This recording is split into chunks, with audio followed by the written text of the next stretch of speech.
Salut tout le monde, c'est Cédric, l'ostéopathe de Corporels, la spécialiste de la qualité de vie au travail, notamment pour les grands groupes. Et aujourd'hui, je vais vous montrer des exercices pour diminuer la bosse de bison. Je mets des guillemets en fait parce que souvenez-vous, je vous avais déjà expliqué que pour la vraie bosse de bison, en fait, celle qui était liée vraiment à ce qu'on appelle une lipodystrophie, donc à un amas graisseux dans la zone entre votre cou et vos vertèbres dorsales hautes, il n'y avait pas vraiment d'exercice spécifique et qu'on la confond souvent avec ce qu'on appelle l'hypersyphose cervico-dorsale. Donc l'hypersyphose cervico-dorsale, ça veut juste dire que la courbure entre vos vertèbres cervicales et le haut, de vos vertèbres dorsales est augmentée. Donc du coup, il y a une augmentation des contraintes dans la zone, ça peut même créer des blocages et après il peut y avoir des petites conséquences, notamment au niveau de douleurs cervicales, douleurs entre les omoplates, maux de tête, troubles digestifs, troubles respiratoires, que je développe dans une autre vidéo d'ailleurs que je vous conseille d'aller voir. Vous pouvez d'ailleurs la consulter dans la playlist en fait douleurs de cou, vous verrez, c'est super intéressant, il y a plein de choses à apprendre. Alors déjà, la première chose que je peux vous dire, c'est que corriger sa posture et faire diminuer les douleurs, ça ne se fait pas du jour au lendemain. Surtout chez les personnes qui ont de mauvaises habitudes posturales, comme par exemple chez certains sportifs. On peut prendre l'exemple de la boxe, parce qu'en fait, si vous voulez, la boxe, ça facilite justement, ou ça favorise l'enroulement des épaules vers l'avant à cause de la garde, et du coup, vous aurez bien compris que cette position-là, elle peut favoriser en fait les tensions au niveau du cou et des vertèbres dorsales hautes. C'est d'ailleurs le même cas chez les personnes qui peuvent avoir des métiers où on a des positions prolongées devant l'ordinateur, que ce soit au bureau ou en télétravail.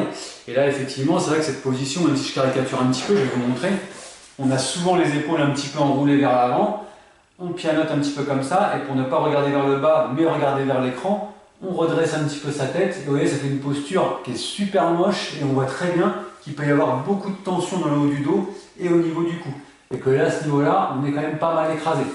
Et donc du coup, en maintenant ces positions 7 ou 8 heures par jour, vous augmentez au maximum les contraintes dans la zone. Et comme je vous l'ai déjà expliqué tout à l'heure, vous pouvez avoir donc des douleurs de cou, vous pouvez avoir des douleurs entre les omoplates, et c'est souvent les douleurs, on ne sait pas trop comment se mettre, on ne sait plus quoi faire pour que ça passe.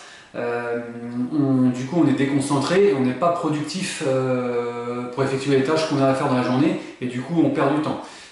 Ça peut aussi avoir des troubles, des conséquences sur votre respiration et votre digestion, parce qu'effectivement le fait d'être enroulé vers l'avant, ça peut comprimer en fait les organes qui s'occupent de la digestion et de la respiration, et donc vous donner un petit peu ce genre de troubles-là.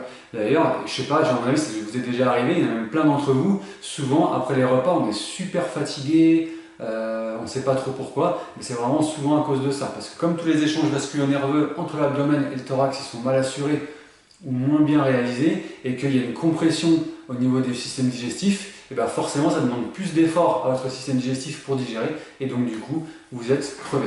Donc vous voyez que ça peut avoir quand même pas mal de conséquences possibles.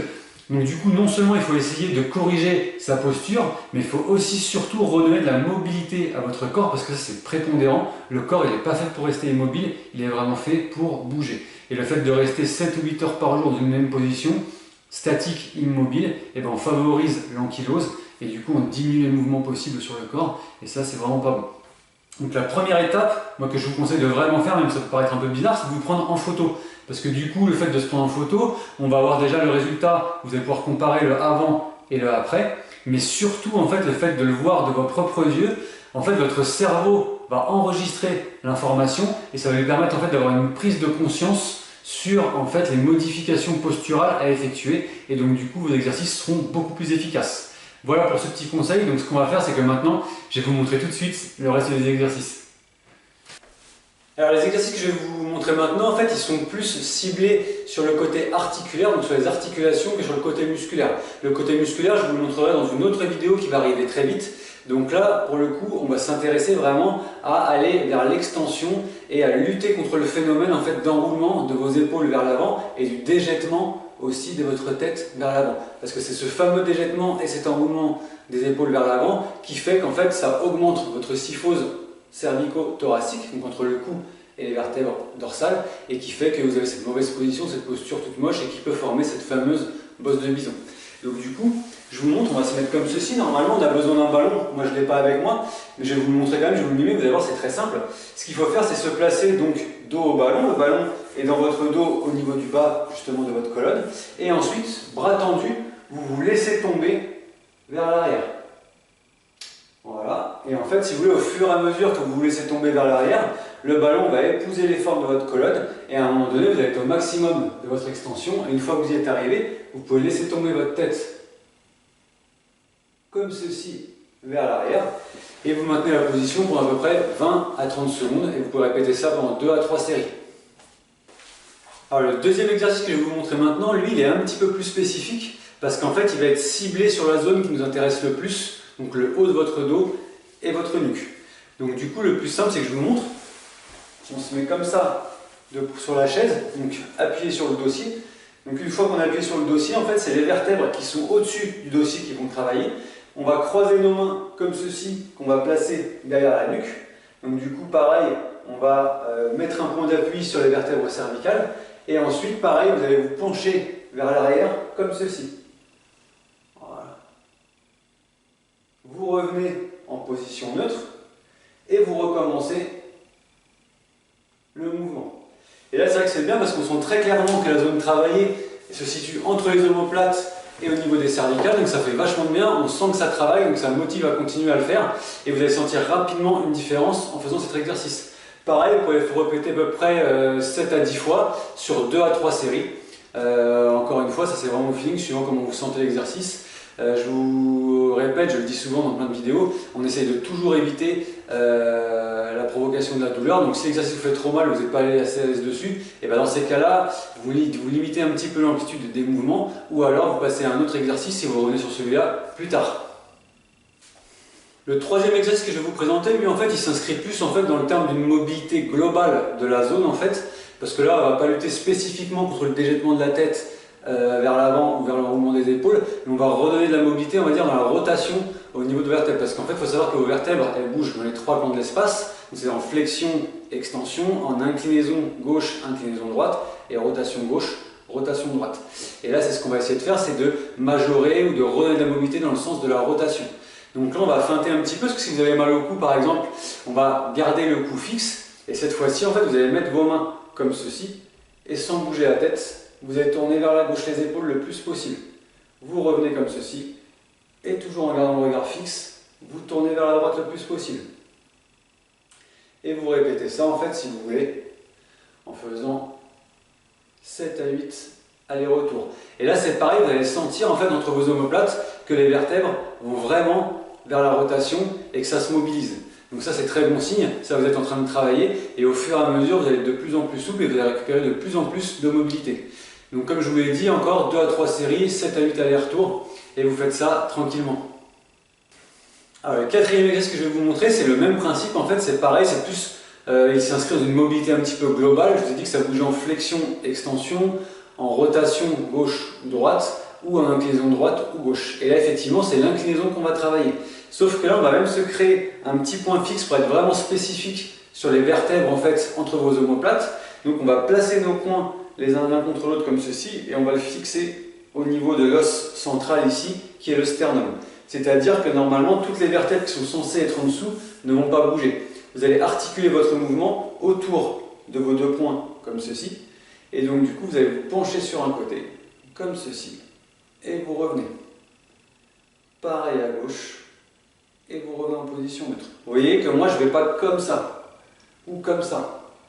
Vraiment, j'essaie de tourner autour de l'axe de mes points, comme ceci. Et vous pouvez même, si vous voulez, réguler un petit peu la hauteur et tourner autour d'un axe un petit peu plus bas, si vous voulez descendre le mouvement un peu plus bas. Le remonter un petit peu plus haut, si vous voulez.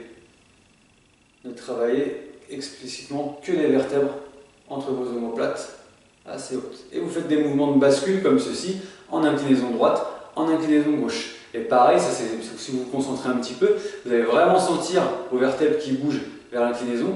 Donc encore une fois, c'est un exercice qui est assez intéressant pour récupérer un peu une mobilité dans ces axes d'amplitude-là. Alors le cinquième et dernier exercice, je vous l'avais déjà montré dans une autre vidéo, qui servait, si vous voulez, à enlever la petite barre qu'on peut avoir sous le crâne, comme ça, quand on est devant l'ordinateur, à cause, encore une fois, du déjettement de la tête vers l'avant. Donc là, cette fois-ci, c'est le même principe, et vous allez voir qu'il peut servir pour cette fameuse bosse de bison, parce qu'il va contrer en fait le phénomène de cisaillement et de déjettement de la tête vers l'avant. Donc du coup, ce qu'il faut faire, c'est très simple, c'est vous faites juste un espèce de double menton. C'est-à-dire que vous reculez votre menton comme si vous vouliez faire toucher votre gorge avec. Comme ceci. Et ça va avoir pour but en fait de faire reculer un petit peu les vertèbres et donc du coup de les mettre plus en position d'extension et d'éviter qu'elles ne glissent trop vers l'avant. Si je me mets de profil en fait et que j'ai la mauvaise position, on est comme ça. Et vous voyez que le double menton va redresser toute ma colonne et la mettre en position neutre. Je pars de la mauvaise position et je fais le double menton comme ceci. Donc là, vous n'êtes pas obligé de partir d'une position trop mauvaise, hein. Vous pouvez garder directement une bonne position et aller directement comme ceci. Et moi, je sens en fait que ça me tire bien effectivement dans la zone qu'on a envie de travailler. Voilà. Et vous pouvez répéter en fait le geste 10, 15 fois, 20 fois comme vous voulez. Vous pouvez faire 2-3 séries et vous pouvez le répéter vraiment plusieurs fois dans la journée. Donc voilà, on a fini pour tous les exercices au niveau articulaire pour aujourd'hui. J'espère que la vidéo vous aura plu. N'hésitez pas vraiment à vous abonner à cette chaîne pour pouvoir profiter de toutes les vidéos, à partager, à liker, à commenter pour nous faire part de vos expériences, parce que c'est toujours intéressant de pouvoir débattre, de voir un petit peu vos expériences, ou si vous n'arrivez pas à faire tel ou tel exercice, à me dire ce que vous n'arrivez pas à faire ou ce que vous ne comprenez pas. Et surtout, c'est vrai que la position prolongée devant l'ordinateur ou les sports à risque comme la boxe où on enroule beaucoup les épaules, etc. vers l'avant, ça peut créer ce genre de tension. Si vous n'arrivez pas à vous en débarrasser après des consultations avec des professionnels ou avec ces exercices-là, n'hésitez pas justement à consulter notre version Integrative Mobility, qui est en fait une formation qui va vous aider vraiment à lutter contre les mauvaises postures sans vous prendre de temps supplémentaire si vos journées sont déjà chargées, en créant des exercices que vous allez intégrer en fait dans les temps morts de votre journée. Donc c'est pour ça que je vous dis que ça ne vous prendra pas de temps supplémentaire. On va aussi travailler sur le système hormonal pour stimuler un petit peu les hormones qu'on appelle du bonheur, qui vont lutter contre votre stress, parce que je vous rappelle que le stress, ça peut aussi entretenir des douleurs. Donc ça va être vraiment ciblé sur tous les facteurs de risque qui peuvent en fait vous gêner et vous créer des douleurs qui vont s'inviter aussi un petit peu dans la vie de tous les jours et du stress. Et ça c'est hyper important parce que malheureusement quand on laisse le phénomène s'installer, ça devient chronique. Et comme vous pouvez le voir sur la vidéo gratuite que vous pouvez avoir en lien dans la description ou sur le commentaire, ça peut avoir des conséquences dans votre vie de tous les jours et créer de la désinsertion sociale petit à petit. En attendant, je vous souhaite une belle journée et prenez soin de vous.